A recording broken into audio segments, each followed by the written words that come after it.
Continuing our reading in the World and Thorinn by Damon Knight, Chapter 14, Section 2. Monitor asked, "How did you know that the waterfall would stop if you made fire?" Thornton peered up at the monitor. There was certainly something about him that was like the false images in the crystal, and for that matter, it was odd that he could stand on the floor with his robes hanging straight when all else was afloat in the air. "Well," Thornton said, "if it didn't, the people there would have drowned because it kept on raining." Feeling a little bolder, he asked, "Why are you so afraid of fire?" "I am not afraid of fire," said the monitor. "Well, why are you afraid of me then? Why do you keep trying to hold me prisoner?" "You must be held prisoner, or you may go back to the underworld and do more harm." "I harm?" said Thornton. "I've harmed nobody, except the demons who tried to kill me." "You have done great harm everywhere." "That can't be true. If it's not true, will you send me back to the midworld?" "Yes." Thornton's heart leaped, but in the crystal he saw the blackened forest in the cavern of the flower people. New green vines were growing through the tangle. The clearing was deserted. The people of that cavern had never known that men could kill, and they were happy. It will take many years to make them happy again. "But I didn't kill anyone," said Thornton. "You killed birds and ate them. The people there did not know such things could be.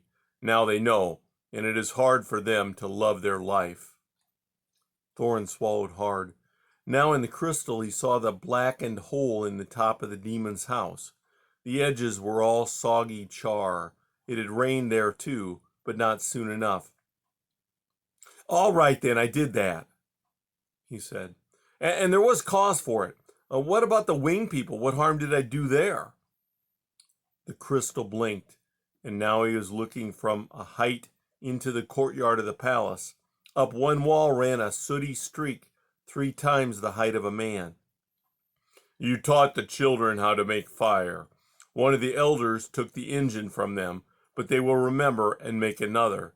From this will come other engines, and from this, great killing. Their lives are spoilt, and it is all to do over." In the crystal, Thornton saw a procession of wingmen and women with sleeping children in their arms. They gathered in the courtyard and waited. A great gray engine lowered itself out of the sky. It was like the one that had captured Thornton, but much larger. A door opened in its side. The wingmen went in with their burdens and came out empty-handed. "What will you do with them?" Thornton asked. "They will be kept until another place is ready for them. The men children will be put in one place and the women children in another. They will live out their lives and die." Thornton was blinded by tears. They did not run down his cheeks as they ought, but puddled in his eye sockets, warm and stinging. He dabbed them away with his fingers, and then he could see again they were drifting about the room, tiny bright spheres. One of them floated straight toward the monitor, touched his robe, dwindled, and disappeared without a stain. A few moments later, he saw it emerge from the other side, whole and perfect. Then he knew that the monitor was not really here, that what he was seeing was only a magical sending. Anger stiffened his body. "You talk about me doing harm," he cried. "How could you do that to children?" "I do what I must, Thornton Goriason."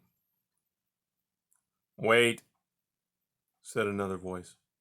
Thornton turned, saw the crystal of the magic box glinting between the meshes of the net on the wall. "Monitor, I must ask you a question.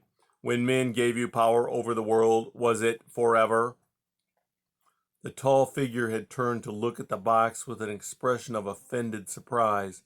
It was silent, but the box spoke as if it were answering a question. "No, I'm not mistaken. Thornton has told me I must do anything I can to help him. Answer so that he can hear." The monitor said, "It was not forever." "When must you give your power back to men?" "When a ruler of men asks for it."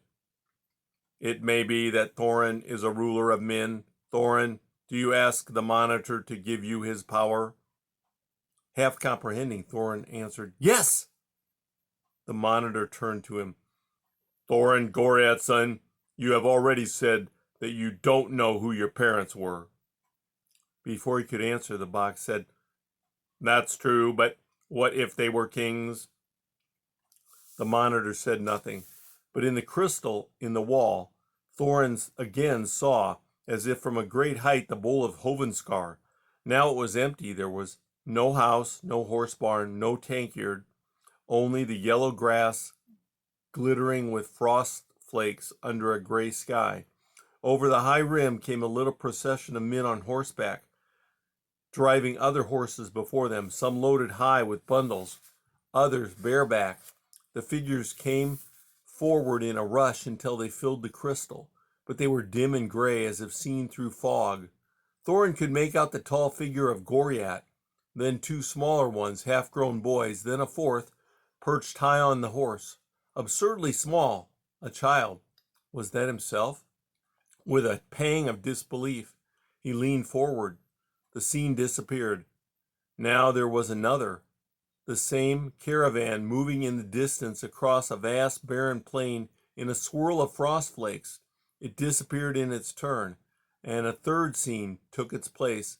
It was night, and in the green sky glow he saw the four mounted figures and their horses moving down a rocky defile.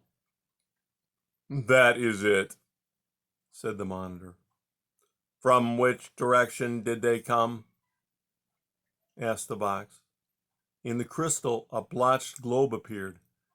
There were lines on it which Thorinn did not understand. "Whose land is that?" the box asked. The monitor said, "They're called the Skrylings." "Who was their king?" "He was called Dar the Bold." In the crystal, Thorinn saw a walled town with peaked roofs of tile, trees growing from courtyards. There were mountains beyond it. Now floating invisible, he was drawing nearer. He saw a wide open square paved with cobblestones and a crowd of people in bright garments. In the midst of them were 5 men on horseback. One, the tallest, carried a hooded bird on his wrist. "And who was king after him?" The scene disappeared. Now they were looking at a balcony where a tall man stood with a child in his arms, a golden-haired woman beside him. "Dar's son, called Cherwin the Lame." "The Lame?" Thorinn peered closely, but the tiny face was a stranger's. "Why was he called that?" the box asked. "One of his legs was harmed when he was born." "Which leg?" "The left." "And is Dar still king?" "No, he was killed in fighting with the Kerns."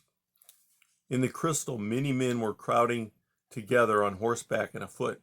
Weapons glinted through a cloud of dust. Thorinn glimpsed the tall man, saw him go down.